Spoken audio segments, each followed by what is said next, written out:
일단 그리고 오늘 오후에 이재명 대표가 내일 그러니까 12일에 검찰에 다시 출석한다고 민주당 측이 밝혔습니다.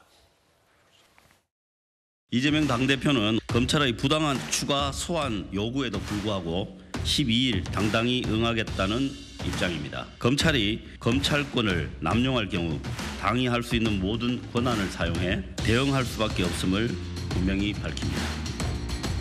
또한 검찰 수사가 계속되면 당이 가지고 모든 권한으로 대응하겠다고 하는데 구체적으로 어떤 게 있습니까? 수사팀에 대한 사법적 대응도 포함하는 내용. 내일 검찰이 수사하는 과정에서 무리가 있거나 또 저번 수사 때처럼 진술서에 진술의 취지를 제대로 반영하지 않는다든가 이런 경우가 있다면 거기에 대해서는 강력하게 문제 제기를 할 예정입니다.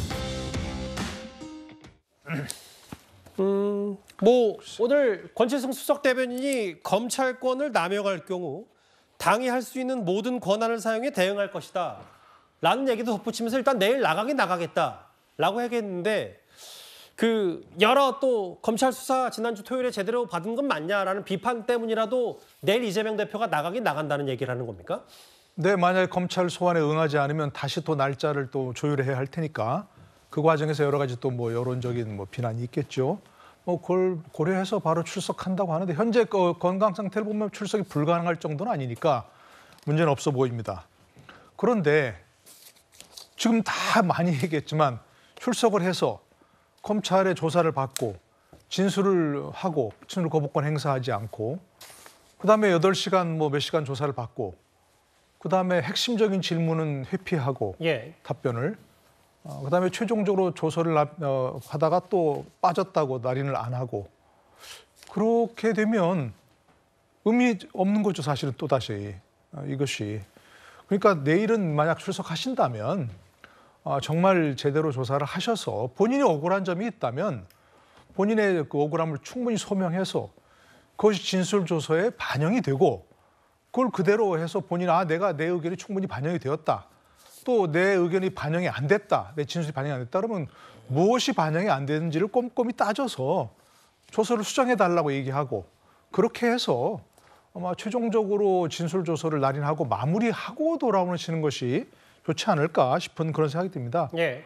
이제 저 똑같이 한다면 출석 자체가 의미 없는 거라는 거를 토요일과 비슷하다면 내일 나가는 의미가 없다 이 말씀이시죠? 아무 의미 없는 거죠. 그러니까 만약에 본인이 의견대로 본인 생각 말대로 지난번 얘기한 대로 내 의견이 내 진술이 반영이 안 됐다 그러면 무엇이 반영이 안 되는지 꼼꼼히 얘기해서 그거 바로 즉석에 수정할 수 있습니다. 그러니까 날인을 하고 그것이 본인의 어떤 의견을 반영하는 것이 좋겠다는 생각이 들고요. 글쎄 검사 혹시 지난번에 보니까 검사 명단을 공개하고 그랬었죠. 이번에 수사 검사를 탄핵한다 아니면 또 공수처에 고발한다 그런 여러 가지 방법도 쓸 수는 있겠습니다만 그것이 정공법은 아니다 하는 그런 생각이 듭니다. 참 어떤 검찰 조사 대상이 조서에 서명할지 말지도 이렇게 내일 또 그거 하냐 안 하냐도 또 관심거리가 될 텐데 참 이례적인 일들이 많이 발생하고 있어요. 물론 제1야당 대표에 대한 수사니까. 근데 이현정 의원님, 오늘 내일 검찰에 나간다는 민주당 측 입장 말고도 이 부분 좀 더 봐야 될 게 이번 조사마저 조작하는데 검찰권을 남용한다면 뭐는 권한을 사용해 대응할 거다. 그러니까 검찰의 1번부터 하나부터 10까지 모든 거 못 믿으니까 검찰 탄핵 이 얘기를 좀 하고 있는 거예요? 참 황당합니다. 왜냐하면 그러면 권칠승 대변인께서 검찰 수사권을 뭘 남용했는지 한번 구체적으로 이야기를 좀 해보시죠. 그래야 설득이 될 거 아니겠습니까? 무조건 남용했다? 아니 검찰의 기능이라는 게 기본적으로 이 죄가 있으면 수사를 해서 피해자를 소환해서 그 수사가 있으면 기소를 하는 것이고 또 뭔가 구속하려면 하는 것이고 그게 검찰의 역할 아닌가요? 검찰이 지금 누구를 때리기를 했습니까? 아니면 검찰이 부당하게 지금 소환했습니까? 지금요 아마 역대 여러 가지 검찰 소환된 사람들 중에서 이재명 대표만큼 특권을 누린 사람이 있습니까?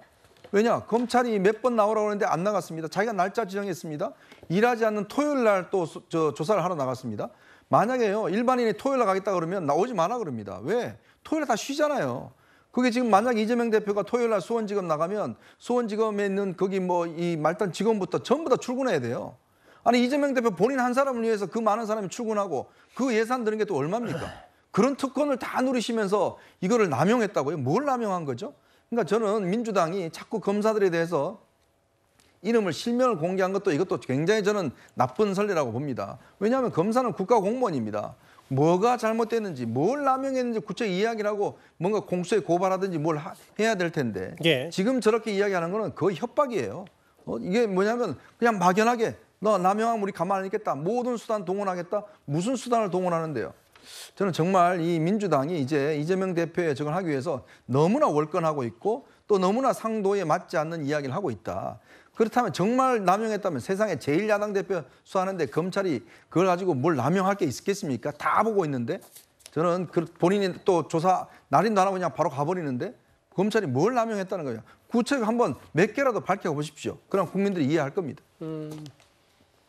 내일 또 여러 가지 상황들, 자주 못 보던 상황들이 많이 연출이 될 것 같은 예상도 있는데 잠깐 이재명 대표 건강 상태를 한번 살펴보면요. 이재명 대표가 단식 시작한 지 이제 12일째입니다. 단식하면서 당 일정, 당무는 빠짐없이 참석을 하고 소화를 했었는데 오늘 이재명 대표가 최고위원회에 불참을 했습니다. 12일 동안의 단식을 통해서 우리 이 대표님의 뜻이 국민들에게도 많이 인식이 되었으리라고 생각이 됩니다. 이제 단식을 중단해 주시기를 우리 중진 의원들 뜻을 모아서 전달합니다. 그 마음 정말로 감사드립니다. 일시적인 행태라면은 해결점이라도 있을 것 같은데 갈수록 끝도 없이 더 심화될 것 같아서 그게 제일 걱정이죠. 내가 국가라는 생각에 사로잡히 나를 반대하는 세력은 공산당으로 몰리거나 전체주의 세력으로 모는데 이런 생각이 진짜 전체주의 아닌가 싶습니다.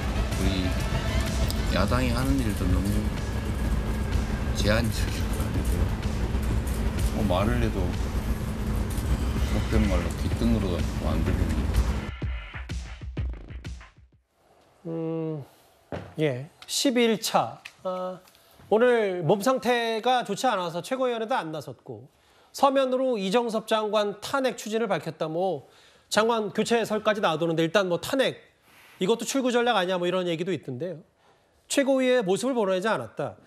근데 이제 단식은 계속 하고 오늘 뭐 여러 얘기들 좀 들어보니까 박찬대 최고위원도 뭔가 검찰 수사에 비판하고 이게 만약에 내일 검찰 조사를 나가고 검찰이 예정대로 구속영장을 청구하면 거 봐라 이 대표 단식하고 이렇게 검찰 조사에 다 맞섰으니까 민주당에서도 체포동의안 부결시켜야 되는 거 아니냐 이런 목소리를 좀 공감대 형성하는 거 아니냐라는 해석도 있습니다.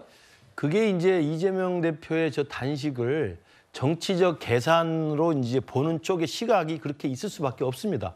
그러니까 보통 현직 야당 대표의 목숨을 건 단식이라는 것은 이런 모습으로 진행된 적이 없거든요. 대부분은 정치적인 어떤 요구사항, 그것도 손에 잡힐 수 있는 구체적인 거 하나를 딱 걸고 목숨을 걸고 사실은 단식 투쟁을 하는 건데 이번에 이재명 대표 단식은 정기국회 전날 그것도 뜬금없이 갑자기 시작해서 3가지 요구 조건을 걸었습니다만 본인 스스로도 그것이 수용되지 않을 거라는 걸 알면서 시작을 했고 3가지 모두가 다 포괄적인 두리뭉실한 전략 요구 조건이었습니다. 그러니까 사실은 어떤 요구를 받아서 중단할 것이라는 생각이 없었던 것이고요.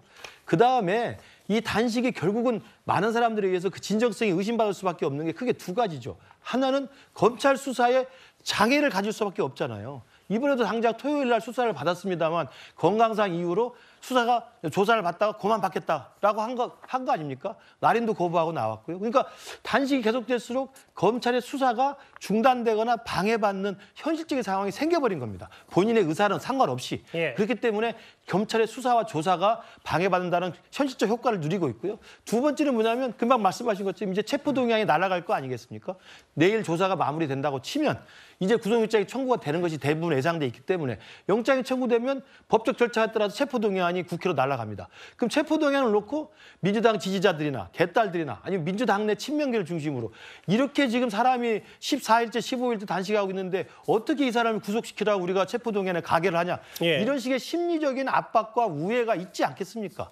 그러면 실제로 그동안 계속 국민 앞에 약속했던 불체포 특권 포기하겠다. 또 민주당이 혁신위의 요구를 받아가지고 불체포 특권을 내려놓겠다라고 약속을 했던 것들이 하루아침에 무용지물이 되면서 이 단식으로 인한 체포동의안 부결이라는 분위기를 조장하는데 굉장히 큰 역할을 하는 거죠. 그러니까 예. 저 본인의 의도는 제가 모르겠습니다. 결과적으로 그 두 가지 사건이 생긴다는 겁니다. 검찰의 수사 중단 방해, 체포동의안 부결 분위기 여론 조성과 압박이 생긴다는 거죠. 이걸 어떻게 부인하겠습니까?